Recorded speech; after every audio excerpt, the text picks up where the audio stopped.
Hello, I'm Tara Brabazon. I'm the Dean of Graduate Research at Flinders University, and welcome to vlog 133. At risk. At risk. I know the title At Risk sounds a little like a New Order album that was released after the global financial crisis, but I promise it has meaning. Today's vlog has an interesting origin, as many of them do. Our supervisors, our fabulous supervisors at Flinders University, wanted me to do a professional development session for them on at risk. And so I always wondered what that phrase sort of meant. At risk students, at risk research, at risk candidature, at risk relationship between the student and the supervisor. Well, indeed, at risk can refer to any and all of these variables. But as I always say, I think students, whether we're talking about first year students in an undergraduate program or all of you, our wonderful research masters and PhD students, students have a right to know the sociology of success and the sociology of failure. You have a right to understand and hear the characteristics of a student that makes it, a characteristic of a student that does not make it, and indeed the variables that we as supervisors monitor as meaningful to question, maybe something is going wrong here. And there is a list of at-risk characteristics. It's been researched pretty effectively around the world, and it's that list that I'm going to share with you today in this vlog. Remember, you are brilliant. You are wise, and you are reflexive.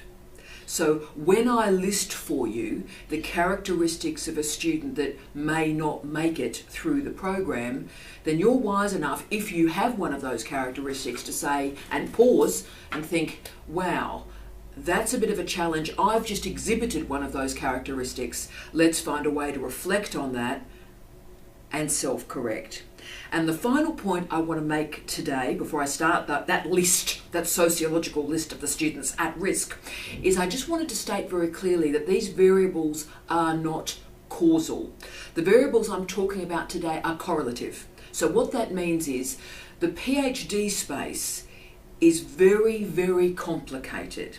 There are many levers that we all have that create success and failure. So it's never one of those andragogical or teaching and learning spaces where if you do this, then this happens. It doesn't work like that in doctoral education. But the variables that I'm talking about today are characteristics of things that are going wrong. If you show one of these, it doesn't mean you're going to fail or you're not going to complete. But if you show one of these variables, it is time for you to have a pause, have a think, regroup, and reconfigure. Doctoral education has lots and lots of different ways to create success and lots of ways to create failure. And what we're talking about today is that in-between space that may be is going to show that something is going wrong. So let's list them, shall we? Let's do this. So characteristic one of at-risk students. 1. Students lose motivation.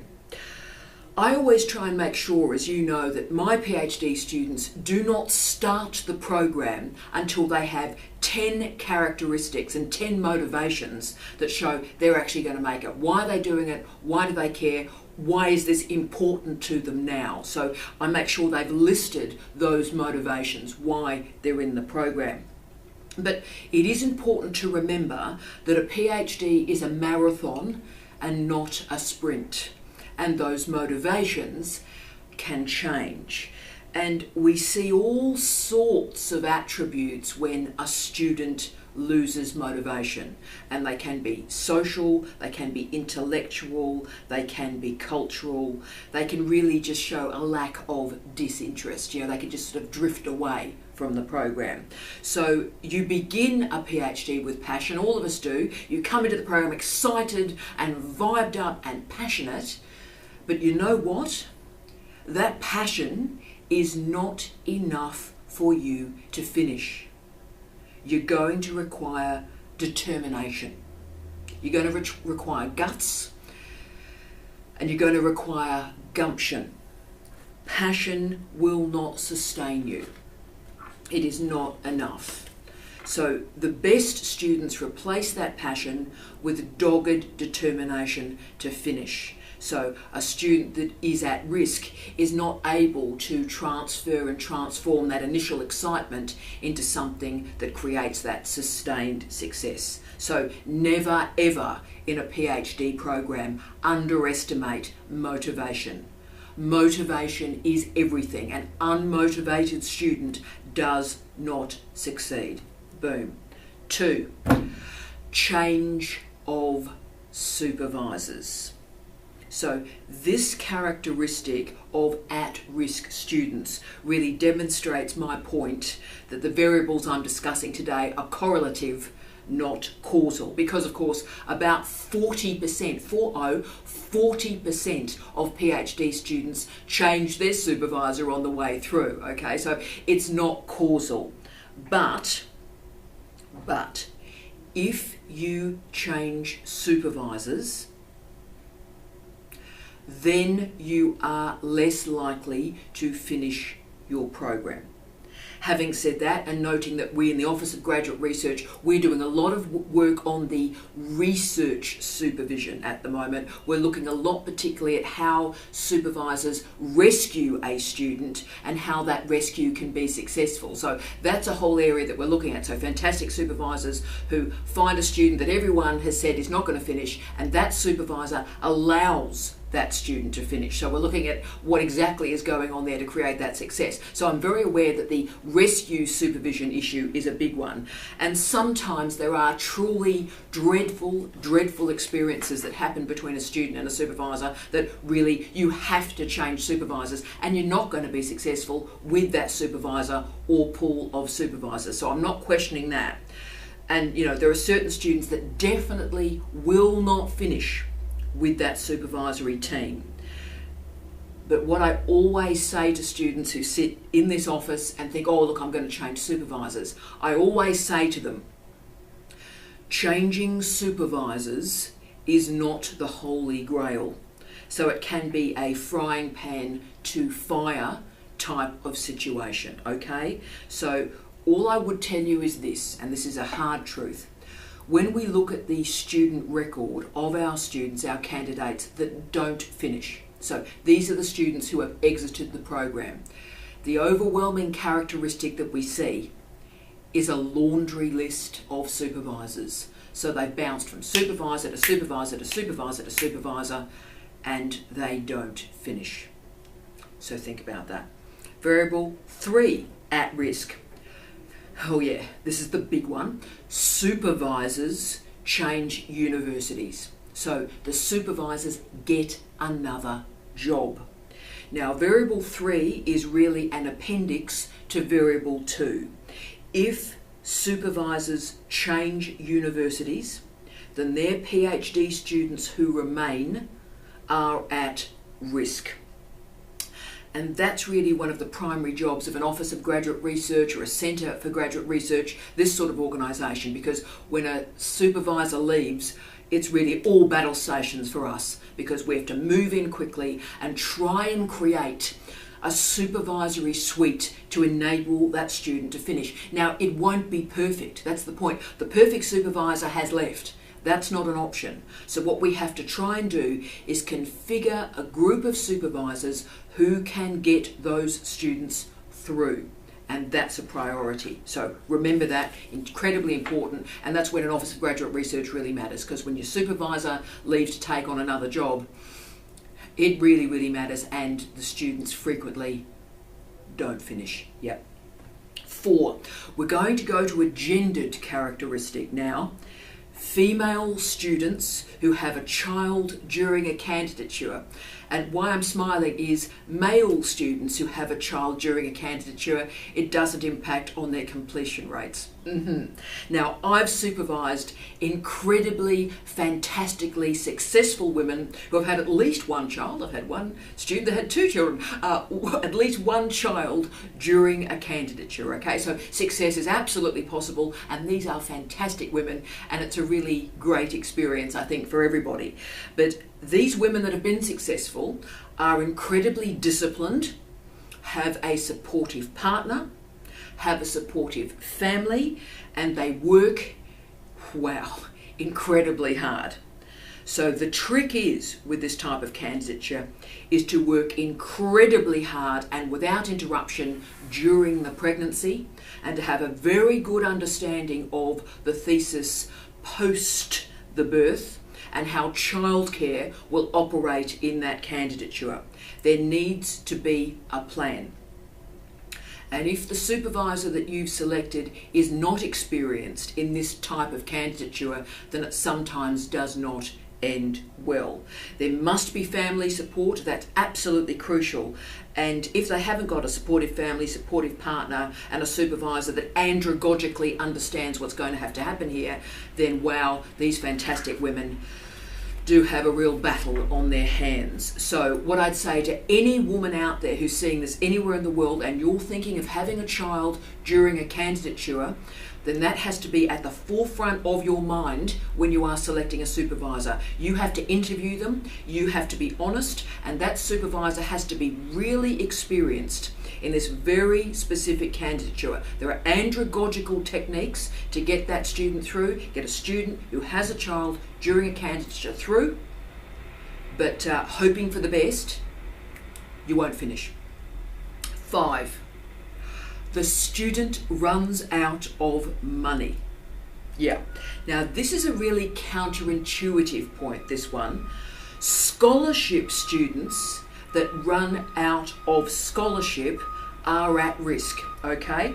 The students that start without funding, so in other words, they've had to have a part-time job all the way through, their candidatures are fine. Bizarre. So they're not at risk. But losing a scholarship, so running out of scholarship, is a characteristic of a student at risk and a student that does not finish their program. So if you have a scholarship, then please make sure that your submission date for that PhD and the completion of your scholarship happens at the same time. Wow. If you don't, if those dates are staggered or lagged, then problems hit. Full stop. 6, the student cannot manage the pressure and the stress. Right. There are a series of proxies for this particular at-risk characteristic, and indeed we talk a great deal at the moment about the mental health concern of PhD students. For me, that's not really specific enough. People are talking about mental health. What exactly are we talking about? Mental health is a big thing.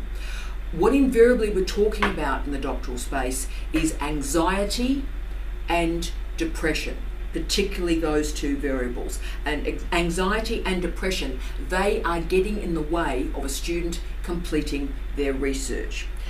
There are many causes for that anxiety and depression. Length of candidature is one of them.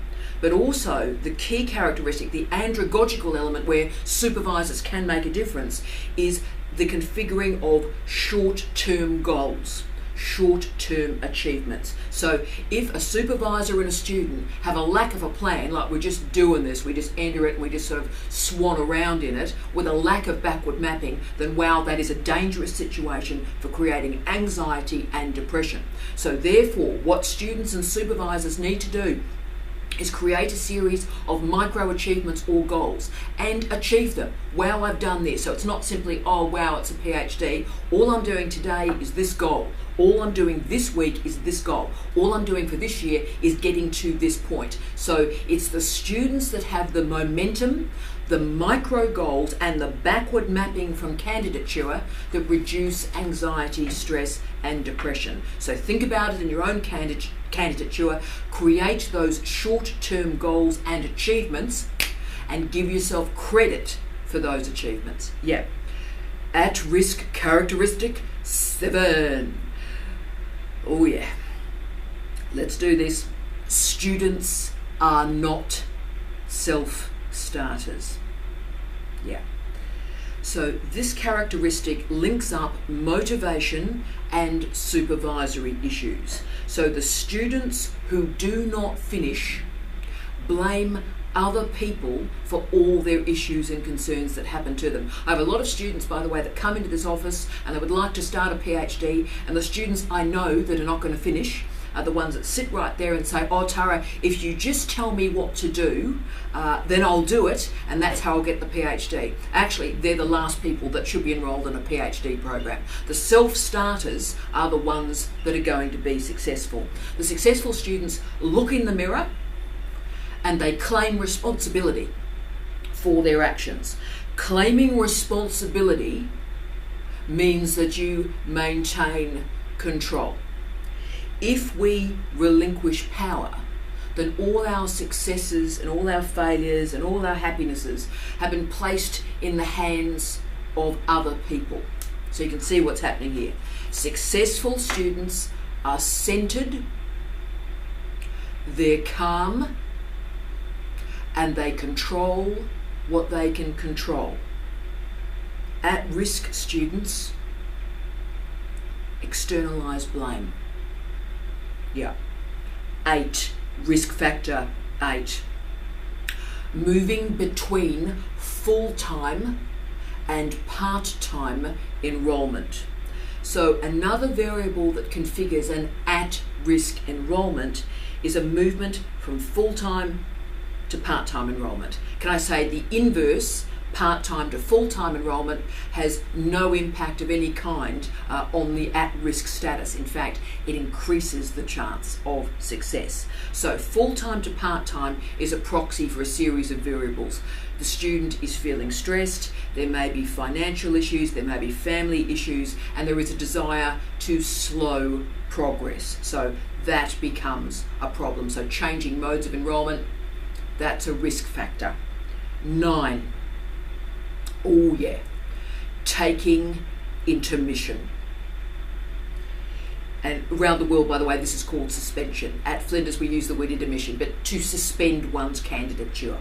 So if you stop or suspend your candidature for a time, this is one of the biggest indicators that we have that you are about to withdraw permanently. So the reason being is you have taken intermission, you have suspended your candidature for a reason. So instead of addressing the problem, and there's all sorts of different problems that happen in 3 years, but instead of addressing that problem, you stop. So it's not solving the problem, it's just stopping the candidature. So what I always say to students is, if you've got a problem in a PhD, address the problem and keep going with the PhD. But what happens is when you disconnect from a thesis temporarily, it's simply one more step to disengage from it permanently. Characteristic 10. At risk, long candidatures. Now I finished with this one because this is the biggie, and all the other 9 variables we've discussed feed into this last one. So the characteristic of students that do not finish their PhD is a long candidature. With a long candidature, you are leaving yourself open for all the other variables that we've discussed in the vlog today. So money, family situations, the supervisor leaves the university, mental health concerns. So the reason why I am so focused on short candidatures, and I know my nagging really upsets students and really upsets supervisors, my heart bleeds. The reason why I am so focused on this is because the characteristic of success is a short candidature. The longer the candidature goes, the less likely you are to finish. So obviously, I care about this. 3 years is doable. Tell you why. You can almost see the ending with good backward mapping, good milestones and planning. 3 years you can see. 3 years, you can manage whatever life may throw at us. But anything longer, life happens to you. Yeah.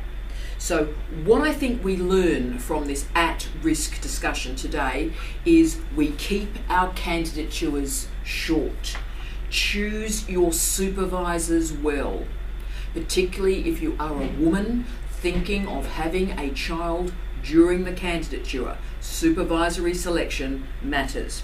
And also work on that supervisory relationship and control what you can control.